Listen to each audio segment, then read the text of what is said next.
Hello, everyone, and welcome back. We are starting the next session with two really great speakers, and I'm honored to be able to present them to you. Our first speaker is Ms. Monica Anderson, and she is from the Pew Research Center. So let me announce what her topic is. The topic is the state of gig work in the United States. So let me introduce Monica to you. Ms. Anderson is Associate Director of Research at the Pew Research Center, primarily studying internet and technology issues.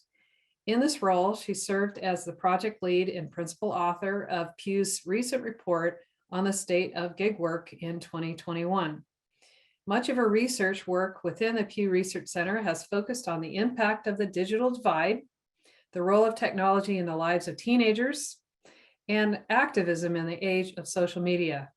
She holds a bachelor's degree from Southwestern University in political science with a minor in feminist studies, and has a master's degree in media studies from Georgetown University, where her work focused on the intersection of race, politics, and the media. We're very pleased to have you here, Monica. Thanks so much, Christine. I'm really excited to be here today and share with you some of our data related to a survey that we did of gig workers just last year. So, as I mentioned before, we did a survey last year of gig workers. So I'm just going to walk you through, to begin with, talk a little bit about kind of why we decided to delve into this topic last year, a little bit about our methodology behind the way that we ask these questions, and then kind of walk you through things like demographic differences and attitudinal questions that we asked of gig workers. So to begin with, I wanted to share a little bit about my organization. So Pew Research Center is a nonpartisan, non-advocacy fact tank located in Washington, D.C. We do not take policy positions or weigh into kind of best practices or recommendations. So today I will just be sharing with you the data at hand. We, on my team, the Internet and Tech team, we do surveys about a number of different tech-related topics. So they range from gig workers, which I'll be talking to you about today, to things like driverless cars or online dating. So really the full gamut of how technology intersects with different aspects of our life. You can find all of our reports on pewresearch.org. You can also follow us on our different social channels. For those out there that are researchers themselves, we make nearly all of our data sets available to the public once we're done publishing. So that's also another thing that you can find on our website. So here's just some kind of disclosures about the fact that I don't have any financial relationships regarding the data that I'm sharing. And then again, wanted to kind of talk to you about some of the recent publications. So in December, we had our State of Gig Work 2021 report come out, did a follow-up blog post that looked directly at some of the racial and ethnic differences in this workforce, and also did a Q&A that walks you through some of the reasonings behind what we do, how we ask questions, and how we're delving into this topic. So one of the things that we wanted to revisit this year is looking back at some of the work that we did in 2016, which was our first survey that really focused in on these workers. And a lot has changed since then. So we wanted to make sure that we revisited that work that we did before, but also make sure that we were capturing the evolution of that environment. So pretty much all of our surveys at Pew now are done through an online panel. That's our Americans Trends panel, which is a nationally representative online survey. The survey took place in late August of last year. We had just over about 10,000 US adults that took part in that survey. From that is the number that we get drilled down into kind of how many gig workers in the survey, which was about 1,000.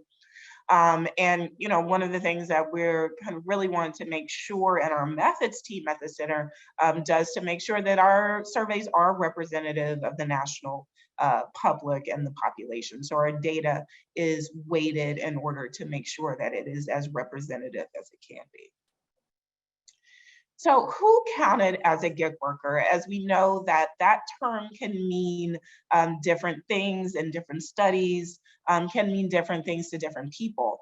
So the purposes of this study, we wanted to classify different types of apps and platforms that people might use that can connect them with others, as well as getting jobs. This is not meant to be kind of a full kind of encompassing list of all the ways that people might earn money in this type of economy, but it's meant to show a range in the depth. So our key question is, we asked, have you ever earned money by taking on the following jobs in this way? So that ranges from driving from a ride-hailing app to making deliveries, and we also allow people to write in other jobs if they had it.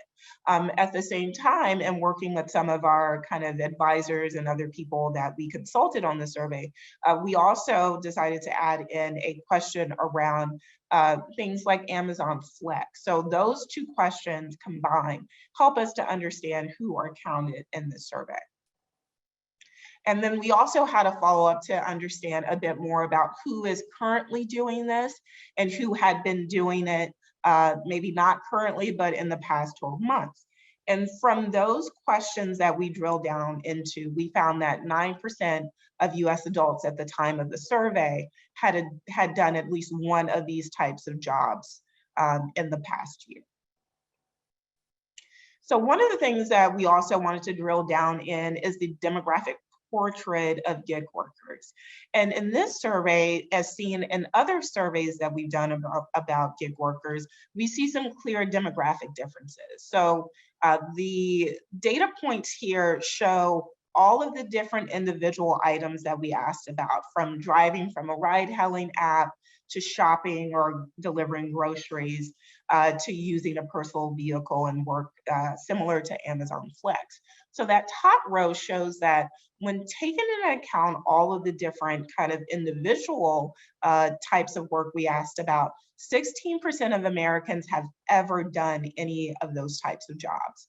And what we see is that people who are Hispanic, Black, or Asian are more likely than those who are white to say that they've ever done this type of work. There's also big differences when it comes to age. So those adults under the age of 30 are more likely to have done this type of work as well.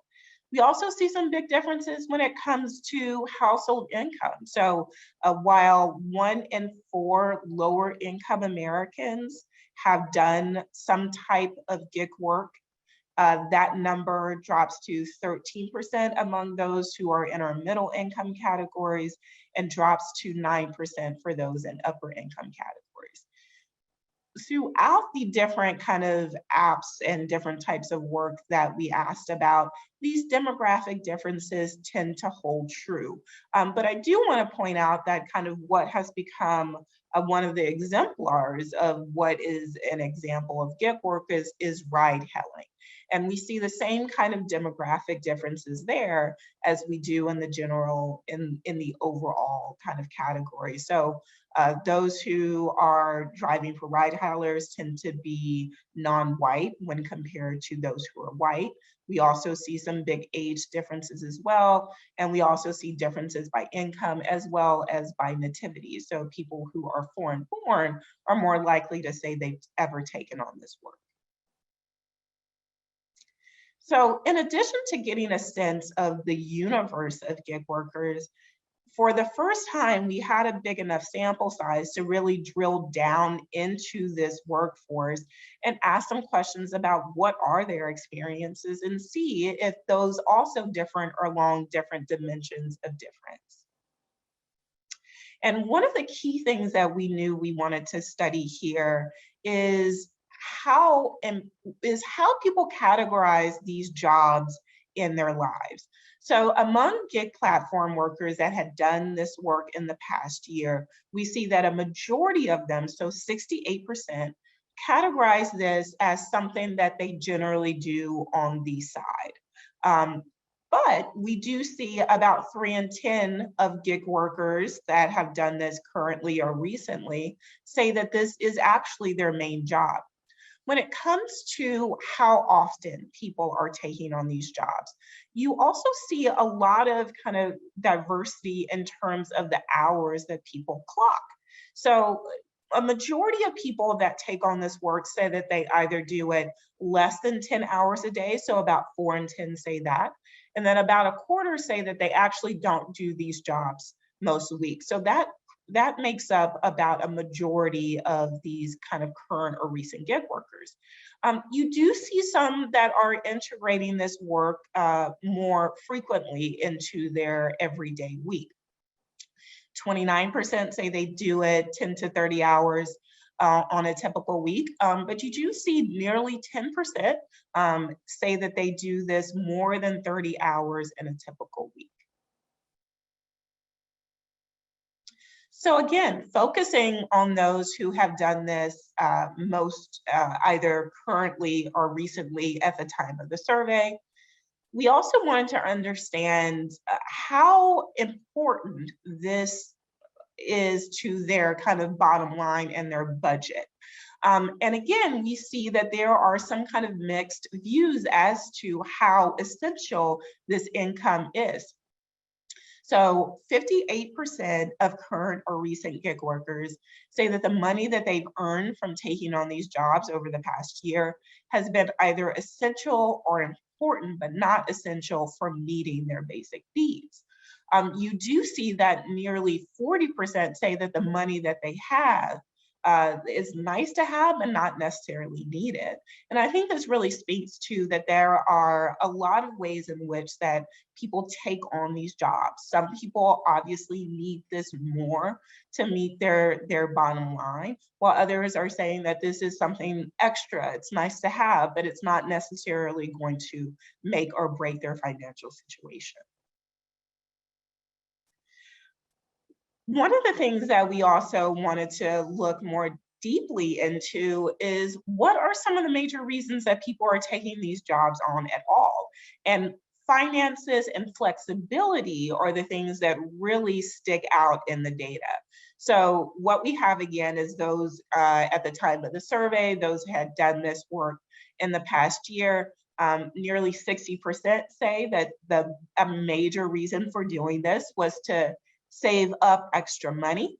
About half saying that they needed to cover fluctuations in their income, and a similar share, so 49% say a major reason is because it allows them to be in control of their own schedule. One of the things that we see is less common, but still about a third saying that they do this kind of work. A motivating factor is because they want to be their own boss. It's fun. It gives them something to do in their spare time, while 28% say that they just don't have many other job opportunities where they live. And so looking at those two questions together, so what are the reasons why people take on these jobs and how essential the income is for meeting their basic needs, we see some pretty big differences in terms of why people are taking on these jobs. So people who say that the income that they've earned is essential or important are far more likely to say that the reason they do so is because they need to cover gaps in their income. They're also about twice as likely to say they do this work because they want to be their own boss. There's also gaps in terms of kind of employment opportunities. So those who are more reliant on this kind of income to meet their basic needs are more likely to say that they do not have any job opportunities in the area. Interestingly enough, some of the other items that we asked about are not statistically significant. So on the question of doing so because they want to save up extra money, doing it for fun, or being in control of their schedule, that actually does not, there's not a statistical difference in those items. So in addition to peeking into why are people motivated to do this work, we also wanted to just get a broad measure of whether or not people have positive or negative views about their experience. And on the whole, we see that a majority of gig workers who'd ever done this work, so not just those in the past year, do rate it positively. So 80% say that they have a very or somewhat positive experience with this. 24% say that's been very positive. There still are nearly 20% of gig workers who say that that experience has been negative. At the same time, we wanted to get an understanding of people's satisfaction level with key aspects of the job. And again, we do see that people are more likely to say that they are satisfied rather than dissatisfied when it comes to things like the number of jobs being available to them, how quickly they can find work once they're looking for that. So 66% say that. And then we see about 6 in 10 say that they are satisfied with the amount of money they've earned while using these apps. I will say though, in comparison, there is a notable share. So we're looking at about 3 or 10 in that range who do note that there is some dissatisfaction there. So for example, 34% say that they are not at all satisfied or not too satisfied about the money they've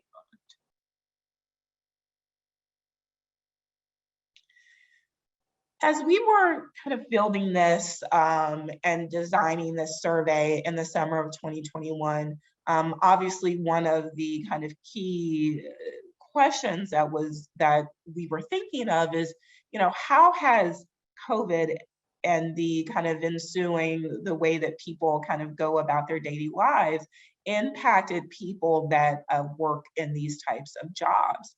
And we see some really big differences when it comes to people's concerns about contacting COVID while completing these types of jobs. And we see those differences are pretty stark when it comes to race and ethnicity.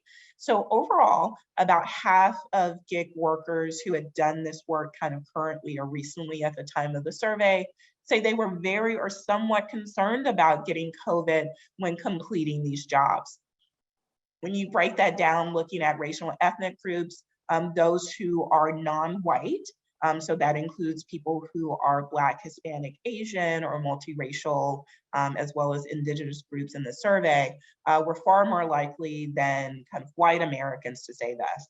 I will make a note that as what we do strive to is to be able to kind of drill down and look at racial ethnic differences, but because of our sample size, we weren't able to, let's say, pull out Black gig workers, for example, but we do see that there are some clear delineations between white and non-white workers.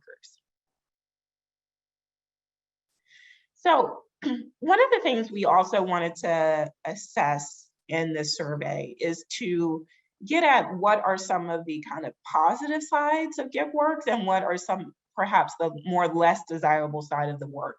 And so we asked 3 questions to kind of get at what are some of the experiences that gig workers have when going about completing their jobs.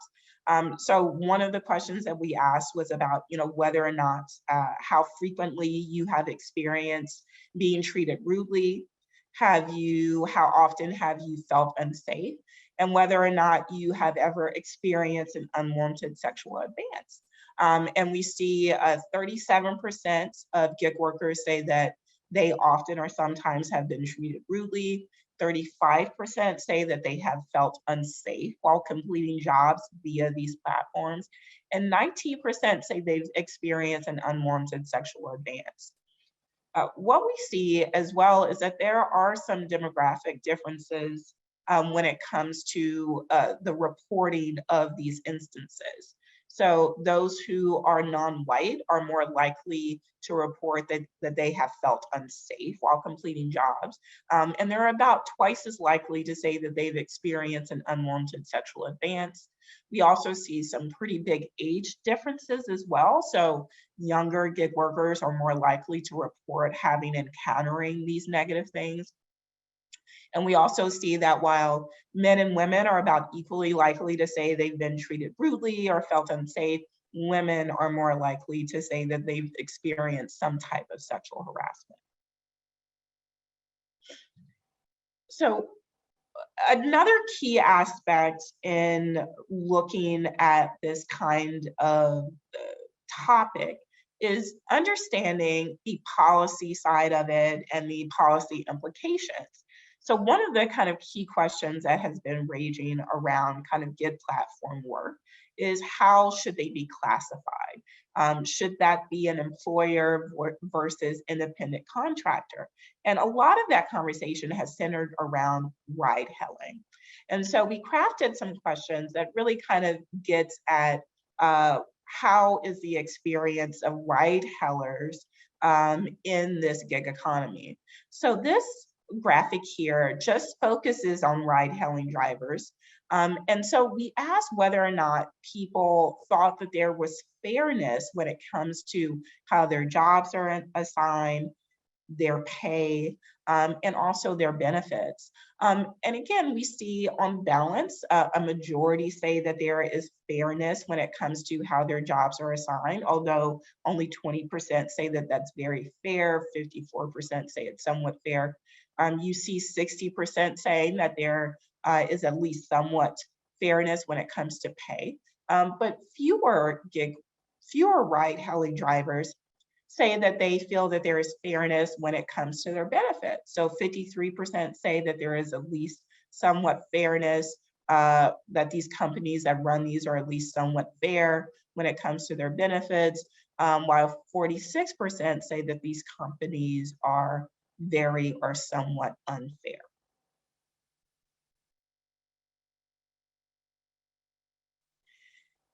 We also wanted to assess how people's perceptions of why do they make the kind of money that they make when it comes to the kind of work that we do. And we see some pretty divided findings when it comes to drivers. So we see that 38% of ride-hailing drivers say that they are somewhat understand why companies that run these apps how they determine their pay. 13% say they understand this very well, and that comes to about half of the group. So that means nearly half of gig platform workers who have done ride hailing say they do not understand how these companies are determining their pay, and 14% say they don't understand this at all. And getting back to some of the policy questions that we crafted, what we see here, and is similar to the survey that we had done previously, is that for those who do this kind of work, they're more likely to consider themselves contractors and employees. So this is based on people who have ever earned money from driving from a ride-hailing app. 67% of these drivers say they think of themselves as an independent contractor who provides the service, while 32% say they consider themselves an employee who works directly for the apps or websites.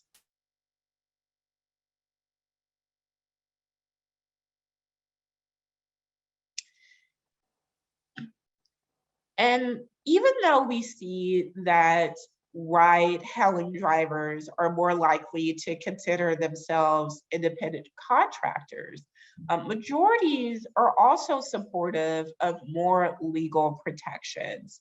So this question asked whether or not companies that offer ride-hailing apps like Uber or Lyft should have more legal protections from potentially being mistreated by these companies, or if people felt that they already have enough legal protections to ensure that these companies treat them fairly. Ride-hailers in the survey are telling us that a majority are saying that there should be more legal protections. 68% say this, while 31% said that they have enough legal protections already. So that is it for our slides running through our demographics, experiences, as well as attitudes about policy. Very interested in learning more about your work and happy to answer any questions that you all might have. Thank you so much, Monica. It's such rich information, and a lot of us taking advantage of these ride-hailing companies providing services to us. We get anecdotal information from these people as we, as a researcher, we were always collecting information and asking our informal questions about how does this work and how do you feel about it and so on. And we can get these ideas in our heads in terms of what this is all about, but it's quite another thing to get it more systematically. And you've asked some really critical questions, and I love the questions that you asked, because the answers are quite revealing. So I'm reminding everybody to put their questions in the Q&A box, and take advantage of this opportunity to talk to Monica. So because I'm waiting on what questions fill the box, let me ask you some things about your presentation. So would it be a good idea to separate individuals who have had ride-hailing jobs into two camps, where which people are, under 1 year doing this kind of work versus getting past 1 year where they have to report their income, where they've got to add up the income and expenses. One of my anecdotal experiences is when I ask drivers in this area, are you making money? Many people don't know, or they say, yeah, I've got, $20 in my pocket with this ride. And I'm thinking, so do you have any idea about all the expense that it cost you to get that $20 in your pocket? So how do you at Pew think about drilling down even further on this question, where there's no pay stub or pay report that tells you not only what are you going to earn on any ride, but what's your net revenue at the end of the time? Yeah, no, I think that's a very interesting question, especially the concept of kind of how this relates to someone doing this for less than a year. Maybe they're, just doing it ad hoc. And that's one of the things that we really discussed a lot when we were designing the survey, because we know there's a lot of inflow and fluctuation in terms of how often people are doing this work. That's one of the things that surveys can tell us a lot, but they're not necessarily going to be able to kind of pinpoint the ebbs and flows when it comes to that. And that's why we took some of our questions that were more about people's attitudes or views about their money they earn than trying to really kind of pinpoint a dollar amount. So, one of the things that we wanted to understand is, regardless of how much you are actually making, do you need this job to meet your basic needs, right? Do you consider this your main job? Is this your kind of quote unquote 9 to 5? And so we use those questions to have a better, richer understanding of the way people are approaching this work. And we see that, yes, although a majority of people are saying they're doing it on the side, we do see that, a healthy amount, about 3 in 10 are actually saying, no, this is the primary way that I earn a living. But I do get to, but at the same time, although it can be challenging to kind of drill down into the actual dollar amount, I think that is a real kind of important question that, as more of us researchers are delving into this, and also delving into the longitudinal data of this, having a better understanding of that is something that would be really helpful. Well, that would be great. The more we drill down, I think the better we're going to have a picture, not only by race and sex and circumstance and so on, that we really get our arms around, why people elect to do gig work. How do they make that decision? and how long are they in it. So one interesting anecdote that I'll throw out to you is some of the white drivers that I've ridden with say that this job actually finances the other work that they want to do. Their startup, or they're wanting to build something or go somewhere or whatever. It goes into the, I'm doing it for extra money, but really it's essential for what they say they want to be involved in their life in general. And I was particularly taken with individuals who said that they have to earn money flexibly so that they can start their own enterprise, start their own company. Do you have any insights about that in terms of the research that you've done or that you're planning? Yeah, I mean, definitely we would love to kind of continue this line of work and drill down more into not just the broader reasons why people are doing it, but understanding what are people maybe saving up for? Why are they having the fluctuations in their income, right? Is it because you are unemployed or laid off? Or is there, what are the mitigating factors of that? And so that's why I see a lot of the questions that we ask this time around can be building blocks for future work. To your point about the kind of saving up versus actually needing that money for just being able to kind of afford rent or whatever it is. That's why in the question that we asked about reasons, we kind of broke those two apart. And what we see for people who said things like saving up, we see that there's not as big a difference when it comes to whether or not people say it's essential or important or it's just nice to have. But when it comes to being able to cover gaps in income, we do see those bigger differences.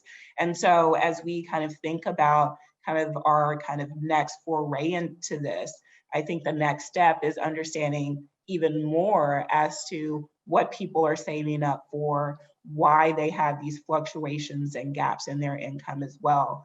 The one thing that I also would like for us to be able to do in the future, and we had a bigger sample size this time around than before, but when you're asking a subset of a population, in this survey, 9% had done this in the past year, then to be able to break it down by kind of race or geography, which I think would also be really interesting, can get a little difficult with sample size. And that's why things like focus groups, cognitive interviews, surveys can tell us a lot. And I, as a survey researcher, I might be biased, but they can't tell us everything. So it's really, looking at this holistically and building on that.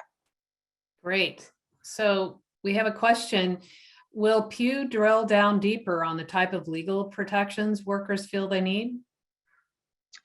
So, this is a topic that we are definitely going to be revisiting more frequently, especially as, there's broader conversations about future of work, how COVID has changed the workplace, and undoubtedly, the kind of lingering effects of COVID on the gig economy. So the policy side of these questions are definitely something we want to drill down into. And I thought that's another interesting point, is like the awareness of legal protections as well. And so those are things that we have definitely kind of talked about, and in the future would definitely be open to kind of drilling down into those items. Great. And would you be asking questions in the future about whether or how much profit these gig workers are making compared to minimum wage? They may not even know what minimum wage is, but would this be something you would be asking about in the future? I think that it is definitely a topic that I think that it will be important to explore. I think that there can be some challenges in reporting things out in surveys about kind of, you would have to first know kind of how much you are making for us to kind of have the reliable predictions. But I think that that does not mean that there are not avenues to kind of explore that work, because one of the things that we didn't necessarily cover a lot in the survey, particularly when you think about those who maybe drive for ride hailing, is the upkeep of the car, right? Or the other kind of things that they might have to use in order to do this type of work. So the cost benefit analysis. So, all of those topics are incredibly important, and just being able to figure out how is the best way to ask that question. Maybe it's not a survey question, maybe it's another way to get at it, but that data would be important for us to find out. Great. And does your research explore workers' interactions and feelings about algorithms that drive the apps and their assignments? So the closest question that we have in this survey was the question that we asked about people's the attitudes about fairness of how different things are assigned, how their pay is determined. So that doesn't necessarily speak directly to kind of the algorithm or about things like how ratings may impact assignments and things like that. So in this survey, we don't have that data specifically, but as a whole at the center and on my team, we are doing more work around kind of AI, algorithmic bias, and attitudes around that. So it definitely is an important part of the story, but we did not have that data specifically in the survey. Yeah, in a minute, I want to ask you about what questions you're planning for the future, but drilling down further on what you have done, is there any interest in determining whether people have had accidents or had illness or injuries as a function of being a gig worker in these kinds of situations, and what might have happened as a result? Well, we don't have anything directly in this survey that relates to that. I mean, we did ask about concerns around contacting COVID-19. We asked some more general questions about kind of personal safety, but not necessarily about kind of health outcomes. But I think that's definitely a really interesting line of work to focus on, particularly, as we still are kind of within the pandemic. And many of these gig workers are kind of interfacing with the public as well. It depends on the gig job, but if you're a ride hailing driver, for example, you are interacting with the public. So that wasn't a topic that we specifically asked about this time around, but it's definitely something that I think that as we kind of think about all the kind of aspects of gig work life, as we think about the other side of benefits, right? We in our survey, we see about half say that the benefits offered are unfair. How might that relate to the things that they experience on the job in terms of their health? So an interesting problem, the research problem in this area is that people who have two jobs, one is what we call a traditional job or a stable job, where they get health benefits and other types of benefits like retirement or sick pay and things like that, they might underreport the need for that kind of coverage because it's taken care of in their other job. Is there any way that you are working on how to separate out the second job from the other questions that you're asking? I know you're asking questions about having multiple jobs, is this your main job or an extra job? But the confounding of one's other job may influence the answers that you subsequently get on other questions. Right. Now that's a great question. And it also kind of speaks to what might the other job be, right? Is the other job is the other job full-time? Is the other job kind of giving you a living wage? Or are you living comfortably with that other job?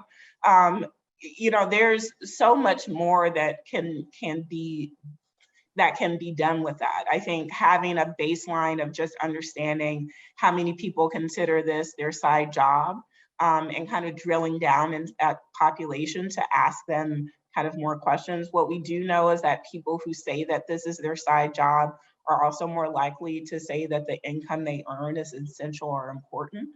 So we do know that there are kind of differences in outcomes between those who categorize it as their side job versus their main job.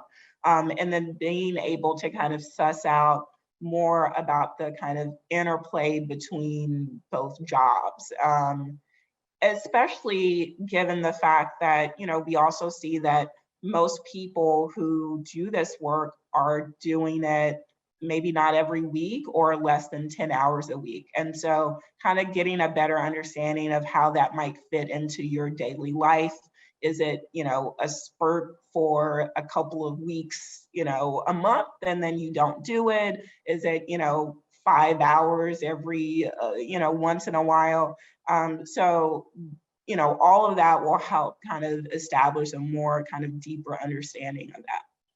And if we look towards what might be the health risks of doing gig work, such as ride hailing, one question that you might consider is how many hours in a row do you work? Because it might be the kind of thing where you could be spending 15, 20 hours a week, but you're doing them in 2 days or even one. And another question might be, do you drive during the day or you drive at night? Because we know that overnight is when you get a lot of problems with customers.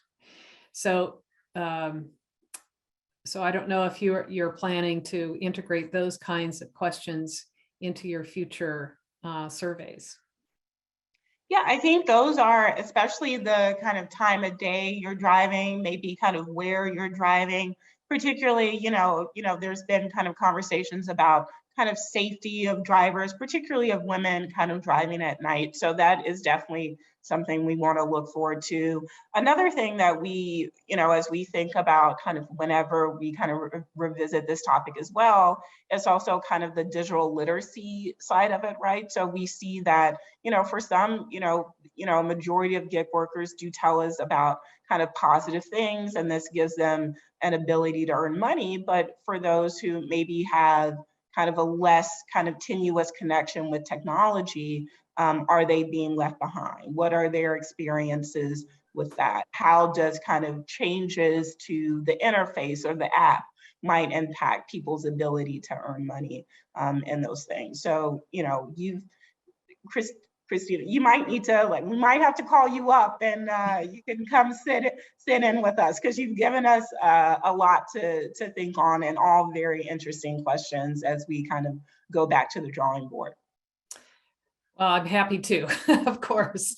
One last quick question, since we have about a minute left, and that is, do you think gig work, ride hailing, is good for society based on what you have found? Well,